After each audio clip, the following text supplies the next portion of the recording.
this whole idea of picking a niche or picking a niche, depending on how you want to pronounce it, that makes it feel like I need to create something that might not be what I want or my truth or my expertise, but I have to look out there, build something there. And I feel like there might be a gap in authenticity about what I really want to create, or a gap in passion. But it sounds like there's ways you can combine a niche interest with my particular skill set. And I'd be curious to know how you usually weave that. Yeah, I think a number of things are going on there. So is a lot of times people like, I just want to be me and give what I want to give, and it doesn't care whether someone else wants to receive that. And that's not super effective. Am I right? So one of the ways to look like that is if this is, sorry, I'm off to the side here. This is you and what you want to receive, and say, this is the market and what they want, right? Usually there's some place where these two things intersect. When you're I'm just going to take a moment here and explain for those who are listening only. Basically, we have two circles on a page, and you can go to YouTube to watch this episode if you want to have the visual assist.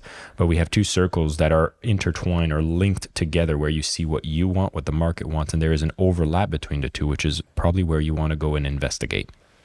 Right. So when you're beginning, you can, if you find something, it might be sort of at the edge of what it is that you want to do, but it's right there in the center of what the market wants. If you want to kind of get started as quickly and easily as possible and successfully, that's where you want to aim. And then, gradually as you develop a more reputation, you can go more close to the bullseye of what you want to deliver that might be at the edge of what the market wants. You see? So the mistake people make is they're just outside. They're just like somewhere that's not even in the overlap. And so it's not inauthentic. It's simply finding, where do you overlap? Like, where does what you have to give and want to give overlap with what people want to receive? That may take a little bit of soul searching in order to do, right?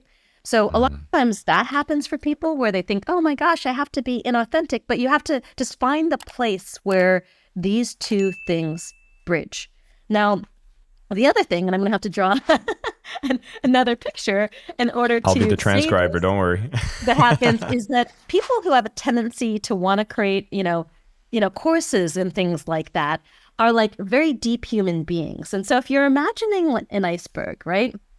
And, people are trying to market to like the base of the iceberg and all of their depth, and like, I contain multitudes and oceans, right? And everyone's like, whoa, that's a little bit much. It's like if someone on a first date was just all of a sudden telling you, their absolute deepest, darkest secrets and all sorts of stuff. It can be a little much. I mean, there are these stages of intimacy where people get to know you. You reveal more of yourself over time. So what I say is that, when you're thinking about marketing, that you actually are marketing just the tip of the iceberg. And this is what people are looking for. It's what they want. And they're saying yes to this very specific thing. But when you deliver, you can deliver the full iceberg.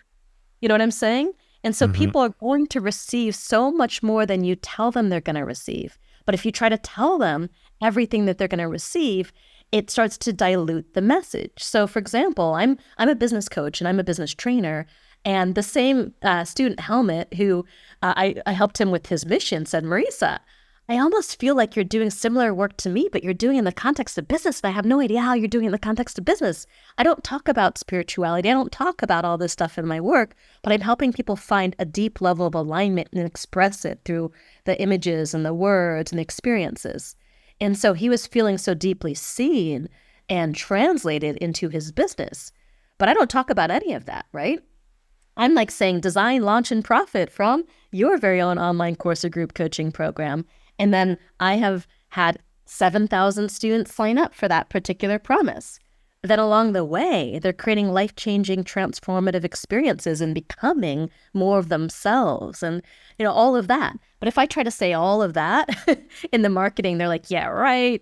And it loses focus, because what they want is they want to design and profit from an online course. Am I right? Now, There are all these other benefits. So it's not that you can't deliver on the full depth and expression of who you are. It's just that if you try to convey that at the front in the buying and marketing and sales process, a lot of times you confuse people or you overwhelm them versus the clarity and specificity of a very simple kind of promise. And it's the promise is the thing that they want to buy. Now, if I were also leading with all the other kind of benefits, it's not the reason why they buy. They're really happy to get those later on, but it's not the thing that make them say yes. Is that making sense?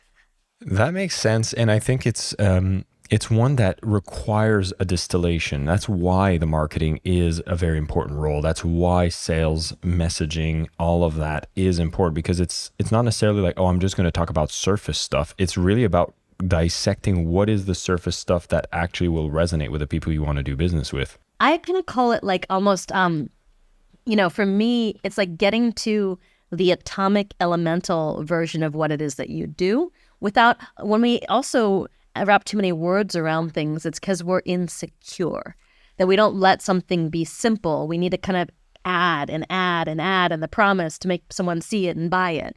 But when you get to like the elemental, if you think about water is always H2O, it's always 2 molecules of hydrogen and 1 of oxygen. All the building blocks of life are incredibly simple. And you can combine them into all of these complex, structures and things like that. But if you go back, it's all really elemental. So it's kind of like stripping back to the elemental atomic version of what it is that you do. And once you know that elemental atomic version, then you can actually recombine it into all of these different, shapes and things like that. But a lot of people start with like the confused mess of ideas. They don't do the distillation, and then it stays confused all the way through. 100%. And I know one of the things I want everybody to pay attention to here is we've put together, if you go to liveyourmessage.com/SWL, Marisa's got this PDF where you can see the 20 most profitable online mega niches that you can actually see where you can put your efforts towards, that are huge markets that you can play with, and you can combine that with your own personal mission, your personal passion, and see exactly like she's drawn on the map where you can play within that market that still fits within your zone of genius, that you can create something extraordinary. Marisa, I absolutely love what you're creating. I'm excited about someone like you in the market teaching people how to do this the right way, because we've seen so many products online not being done the right way. And I think the mission that you have around educating people and supporting them, whether it's building online courses or group coaching, is actually helping move the statistic that is horrible in our industry, which is 3 to 8% of people that buy stuff actually get a transformation from it. And that's heartbreaking. Thank you so much for listening to the Selling with Love podcast. We have some previous episodes you can tune into right here. And if you prefer the short form content where you get to the point in under 10 minutes, we do have a ton of clips from our best episodes that are being shared on this channel as well. So pick which one supports you the most. And of course, thank you for liking, subscribing, and of course, selling with love.